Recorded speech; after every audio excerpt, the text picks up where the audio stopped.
Shout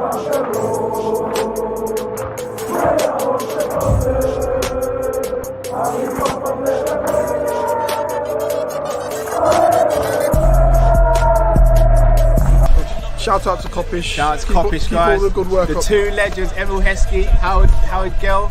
Can't get much better than that guy. Yeah. You know what to do now. Like, comment, subscribe. I'm with legends, guys. Kop-Ish.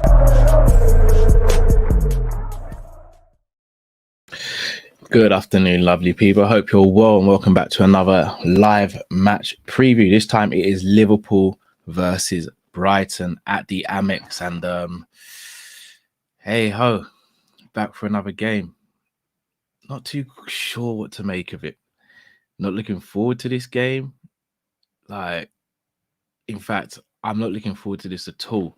But you know how it goes. We got to do this for you guys. So as always, if you can hear me first and foremost and you can see me, just put a little one in the chat just to let me know you're all good. Because obviously I know I'm a partners in crime, so I need to make sure you guys can hear me, right? And as always, when we get behind the mic, make sure that you subscribe, comment, and like. So, I know what you guys are all thinking right now. Is Cal going to speak about the press conference from Jurgen, Norbert, Klopp? And the answer is yes, just not now, though. Just not now. Me and Matt are going to speak about that later on tonight on the call-in show with you guys. I've got a lot to say about it. Some of you will agree, some of you disagree, some of you will not like what I say, some of you will like it, some will accept it, some won't.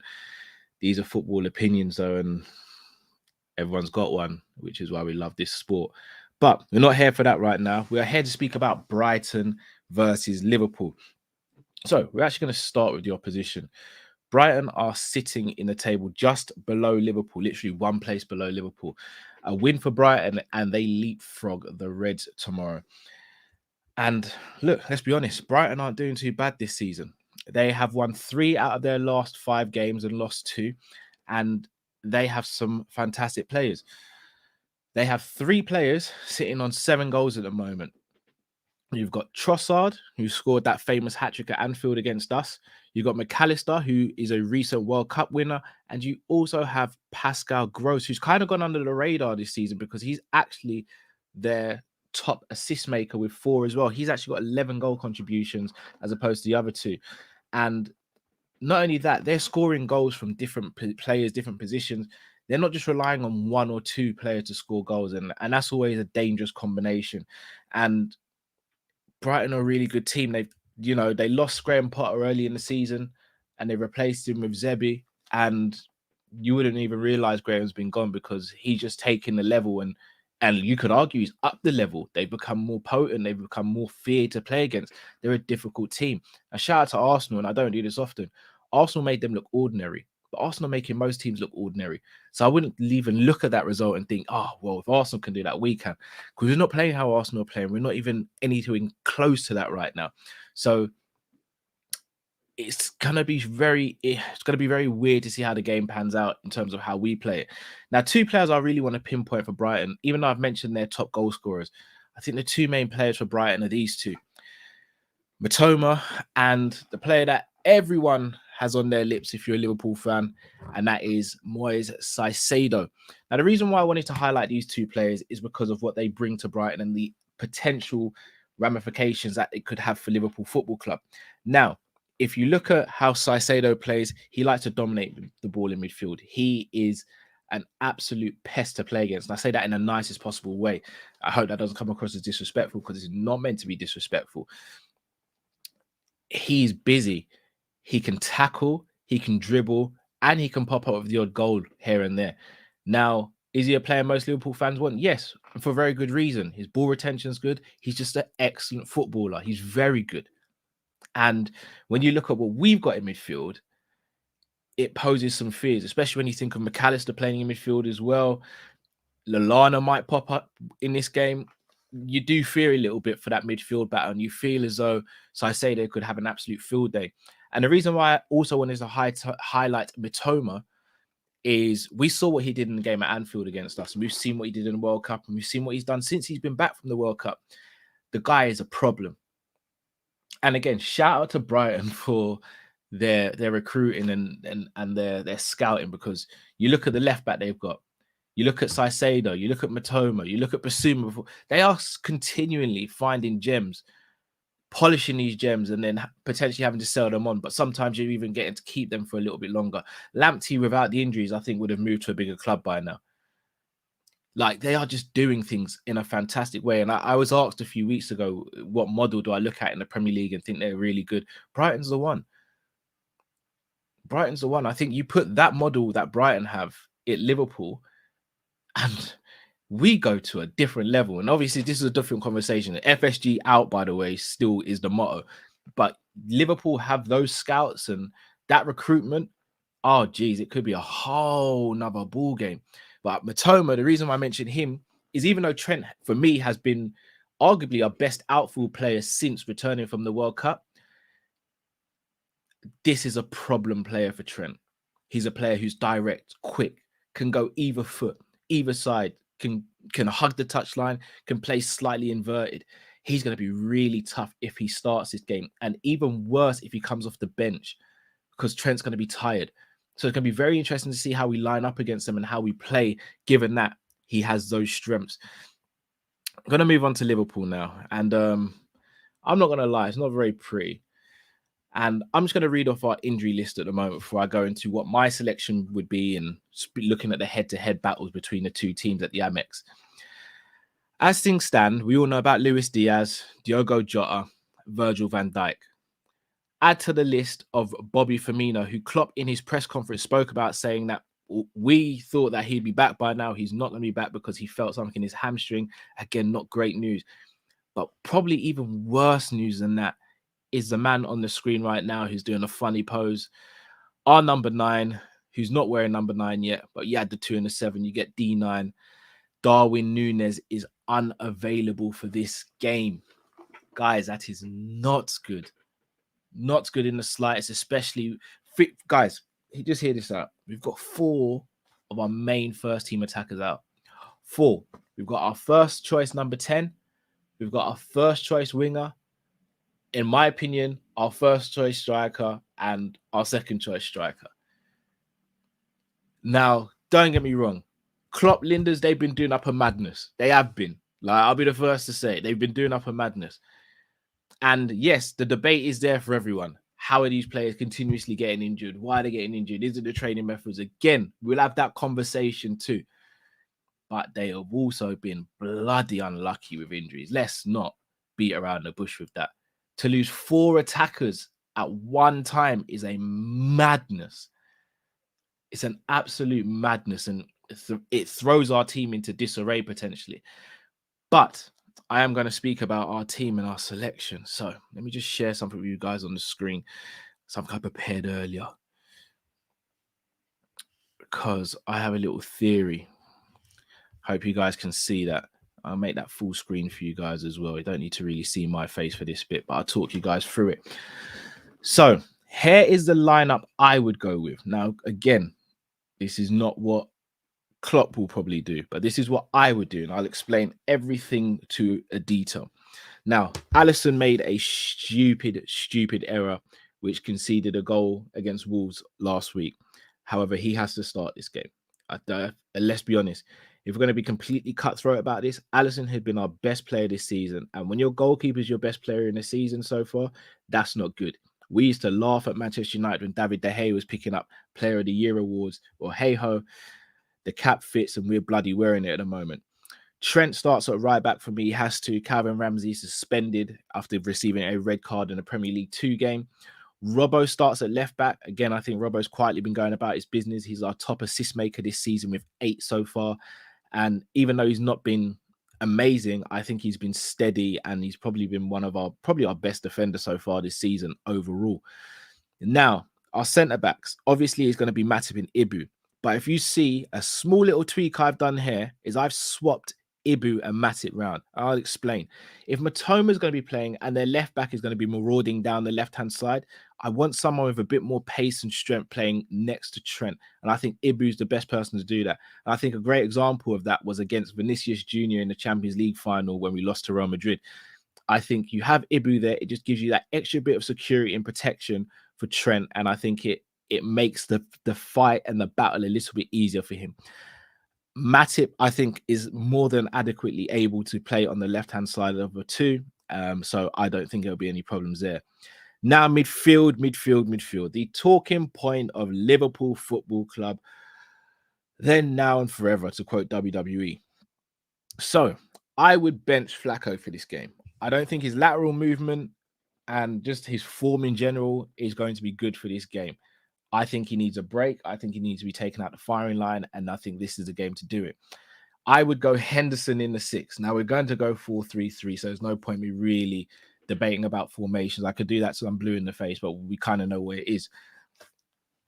I'd go Henderson in the 6. On the left of the 3, I think Thiago picks himself. Didn't have the best of games against Wolves. Was at fault or partly to blame with what's going with the conceding the first goal. But he was our best midfielder that day. If I'm not mistaken, he made 6 tackles, interceptions, passed into the final third. He was a one-man wrecking machine. He just wasn't good enough on the day. And then on the right of the 3, Jurgen Klopp, just do it. And Matt isn't behind me with a gun to my head. It's got to be Naby Keita. It has to be in this game. I love Harvey Elliott. I think the kid's got a bright future, but not right now. Take him out of the deep end. Let him put on his armbands. Let him swim a little bit in the shallow end and build up his confidence. You can't do it. Throw Naby in for this game. Naby, when he came on against Wolves, was actually getting involved, showing physicality, showing some strength. The Brentford game, doing the same. And I'm not saying he has to play 90 minutes, but I'd rather start the game with our best team, try and build up a lead, rather than go and try and chase the game when we're losing. Because we've seen what happens. And if I'm not mistaken, this season, when we've gone ahead, I think we've won more or less all the games. When we've gone behind, which has been like 14 times this season, I think we've lost 11 times. I think we've won 3, no, maybe 10 times. I think we've won 3 and drawn once. The writing's on the wall. You don't concede first. If you concede first, you're screwed at the moment. Now, on the left of the front 3, I'm going Cody Gakpo because he's the only left winger we have right now. I have to go Salah through the middle. We've got no one else. I have to. This is where I had the most difficult choice. And look, I understand if no one agrees. I understand if you're like, Cal, what? Ox in 2023? You having a laugh? I get it. But let me explain, guys. The 3 choices, in my opinion, were Harvey Elliott, Ben Doak, and Alex Oxlade-Chamberlain. Now, in my opinion, the reason I've gone with Ox, again, is because of the left back and the left-hand side situation. I think Ox is better defensively than Doak and Harvey Elliott. I think he may be quicker than both and stronger than both. The left back is no joke for Brighton. And look, Ben Doak excites the hell out of Liverpool fans, and he should. But again, I'd rather not play Ben Doak right now when things aren't going well. Because let's say, for example, Ben Doak plays tomorrow and we stink out the first half and we're going 3-0 down. He's going to get hooked at half time. That's not going to be good for his confidence. And our fans right now, we are brutal as anything because our back's against the wall. He will be a scapegoat. He'll be made a scapegoat. We've seen it many a times. Harvey Elliott right now is underneath the bus. And he keeps on getting thrown underneath it. I would go with Ox. Plus, he's more of a goal threat. If I'm not mistaken, when we played last year, January, when Mane and Salah went to AFCON and Ox was playing, Ox was actually chipping in with goals. So I would go Ox. And again, I don't sit here and say anyone who says Ben Doak is crazy. I don't. But for me, you've got to go Ox right now. Elliott on the right wing, absolutely no, not for this game. Pace and power of their left back will absolutely eat him alive. Plus, he's not creative from the right. Not that we've seen anyway. So, guys, that would be my team. I'd love to get your guys' thoughts on it. Let me know, is there anything you would change? Would Gomez come in this game? Would Gomez maybe coming at right back? Would he come in at centre back? Would you go Elliott or someone else in midfield as opposed to Naby Keita? Would you guys go Flacco at the base? Because I'll be real, I don't want to see Hendo playing at 8 in this game. I really don't. Like, that is the last thing I want to see. Plus, Salah playing through the middle. I don't think we've got any other options unless... Do you try Carvalho in the false 9? Me personally, I wouldn't even go near it. But I know when we signed him in the summer, people, one, comparing him to Coutinho, but also saying that he can maybe do up the false 9. I completely disagree, if I'm going to be honest. Right, let's look at the head-to-head, because this might surprise a lot of people. Now, I've only looked at the head-to-head of Liverpool versus Brighton at the Amex as opposed to all 5 of the previous games. But I'm going to show you the 5 previous meetings with Brighton versus Liverpool at the Amex. And it doesn't make for bad reading. 4 wins and 1 draw. I mean, guys, that's not bad at all. Now, granted, you can look at the games and think we've gone into some of these games in better form. We absolutely have. I remember the 5-1, that was 17-18, when Coutinho, Salah did an absolute madness. Gini played in the back 3. I remember the 1-0 game when Salah scored, when Shaqiri put him through, finished with his right foot. The 3-1, if I'm not mistaken, was 19-20 when we won the league. Went there, I think Naby Keita intercepted. Salah got 2, one with a left-footed shot, one with a header, and Hendo, I think, got the other one. The 1-1 at Brighton was in the COVID season when we gave away a late penalty after Danny Welbeck was clipped. And then the 2-0 win last season when we were very good. Diaz ran through, got taken out by the goalkeeper, but managed to get there first. And then Salah wrapped up with a penalty late on. The reading is not too bad when you actually look at it. It's not too bad. However, you look at the situations around those games. 17-18, we had a front four which was mesmerizing and tantalizing and sizzling. And Brighton were new to the league. You look at the season we won it where we beat them. We were unstoppable, effectively. Last season, pretty much unstoppable. The season where we won 1-0, which was 18-19, if I'm not mistaken, pretty much unstoppable. The season where we drew 1-1, the season of the COVID season where we didn't have any centre-backs. We've already drawn with them this season as well. As Castillo first would say, it's not looking good, bruv. I'm so nervous for this game. And shout out to a man like Matt. I was going back and forth with him with some voice notes earlier on today. This is the first time since we've been doing Kop-Ish, and the first time in years where we're going into games and thinking we're not going to pick up points, or we're going to lose, or we're in big trouble here. It doesn't feel right. Like, I haven't felt like this since Brendan was here. Even when we first got Klopp in, I was going into games thinking, yeah, we can do these lot. Now I'm thinking we might be in big trouble here. And if I'm going to be honest, we need this win. We need this win. Like, the last game was a must win, the Brentford. We lose this game, we've got hope for the best. And I'll just go through the table for you guys really quickly. In fact, I'll share it on the screen so you guys can see it as well. Because there's not much breathing room here. So, Brighton at 8th, we're 7th. 1 point separates us. If we beat Brighton, we go above Fulham on goal difference with a game in hand. But we'll still be 2 points behind Spurs if we win. Now, Spurs have the North London derby. So you know what I'm hoping for in that. I'm hoping for a draw or a loss, because we're not catching Arsenal right now. I can't think about Arsenal right now. They're top of the league. Then you've got Man United, who are on the same number of games as us, but 7 points clear. So you can't even really look at them. You've got to look at Newcastle. So if we win our game against Brighton tomorrow, we're on the same amount of games as Newcastle, and we're 4 points behind them. We can catch Newcastle. We can. Mathematically, we can. But you know where it all starts from? It starts from this game. And if we don't win this game, I hate to say it, we could be out of the top 4 race before the end of the month. With this game, the Chelsea game next week as well, could be out of the top 4 race before the end of the month. So, before I go, people, I'm going to give my score prediction, but also please make sure you smash that like button if you haven't. Subscribe if you're new to the channel, and make sure you share this around. We are going to be here later on this evening, probably around 8:30 UK start for the call-in show. So make sure you join us for that.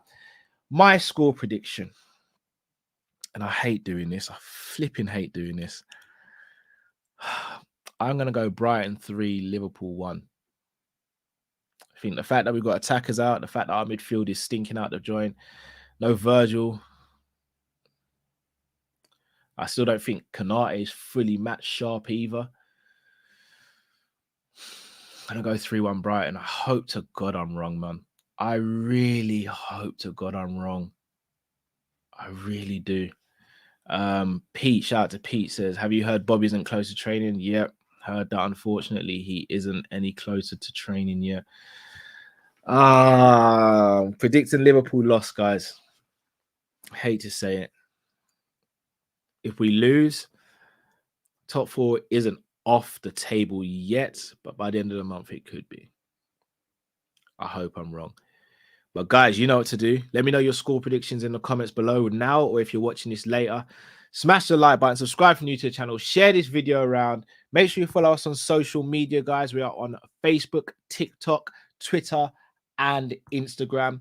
Also, if you want to as well and you can't watch these shows, we have audio versions of our main shows. That is a call-in show, Monday Night Live, and any of the Prem panel shows as well. And also shout out to Matt. Yesterday he did the Prem panel show with all the panelists.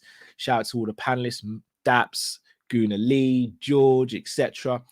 Make sure you tune into that if you haven't already. People, my name's been Callum. Thank you so much for watching. Until we see you later, stay safe, stay blessed. We are Kopish and we're out, people. Take care.